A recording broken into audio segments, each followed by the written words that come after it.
कल्पना करा की आपल्या आयुष्यातल्या मोठ्यातल्या मोठ्या, गहन प्रश्नांची उत्तरं ती सगळी एकाच प्राचीन स्तोत्रामध्ये सापडू शकतील. हो, आज आपण अशाच एका शक्तिशाली स्तोत्राबद्दल बोलणार आहोत आणि त्याचा अर्थ उलगडणार आहोत. तर पहिला प्रश्न होता, सर्वश्रेष्ठ दैवत कोण आहे? आता बघा, हा काही युधिष्ठिराचा एकट्याचा प्रश्न नव्हता, नाही का? खरं तर अंतिम सत्य काय आहे हे जाणून घेण्याची जी आपली सगळ्यांची धडपड असते ना, त्याचंच हे एक प्रतीक होतं. आणि याचं उत्तर मिळालं एका अगदी अनपेक्षित ठिकाणी. बाणांच्या शय्येवर एक मरणासन्न योद्धा, आणि त्यांनीच हे उत्तर दिलं. याच नाट्यमय क्षणी विष्णू सहस्रनामाचा जन्म झाला. एका मोठ्या रहस्याच्या खुलासाची ही सुरुवात होती. तर चला, या कथेच्या मुळाशी जाऊया.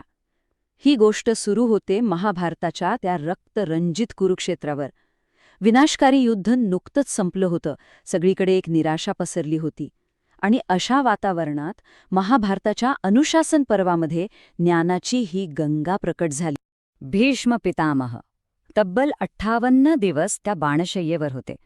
पण लक्षात घ्या, ते फक्त मृत्यूची वाट पाहत नव्हते, अजिबात नाही. उलट त्या काळात त्यांनी पांडवांना राजधर्म, मोक्षधर्म आणि तत्त्वज्ञानाचं इतकं सखोल ज्ञान दिलं की विचारता सोय नाही. आणि म्हणूनच त्यांच्या त्या शब्दांना, त्या उपदेशाला एक वेगळंच गांभीर्य आणि पावित्र्य आहे. आणि मग युधिष्ठिराने त्यांना ते 6 मूलभूत प्रश्न विचारले. 1. सर्वश्रेष्ठ दैवत कोण आहे? 2. आपलं अंतिम आश्रयस्थान कोणतं? कोणाची स्तुती केल्याने आपलं भलं होईल? कोणाची उपासना केल्याने समृद्धी मिळेल? सर्वश्रेष्ठ धर्म कोणता? आणि सगळ्यात महत्त्वाचं, कशाचा जप केल्याने या जन्ममृत्यूच्या फेड्यातून आपली सुटका होईल? हे बघा, हे फक्त प्रश्न नाहीत, तर आपल्या सगळ्यांच्या मनातल्या चिरंतन शंका आहेत. आणि याच प्रश्नांभोवती हे संपूर्ण स्तोत्र गुंफलेलं आहे. आणि गंमत म्हणजे काय आहे माहितीये? या 6 वेगवेगळ्या प्रश्नांसाठी भीष्मांनी 6 वेगवेगळी उत्तरं दिलीच नाहीत. नाही, त्यांनी या सगळ्या प्रश्नांचं फक्त एकच उत्तर दिलं. ते म्हणजे भगवान विष्णूंची 1000 नावं. त्यांच्या मते हाच त्या सगळ्या प्रश्नांवरचा एकमेव उपाय होता. तर मग आता या 1000 नावांचा अर्थ उलगडून पाहूया.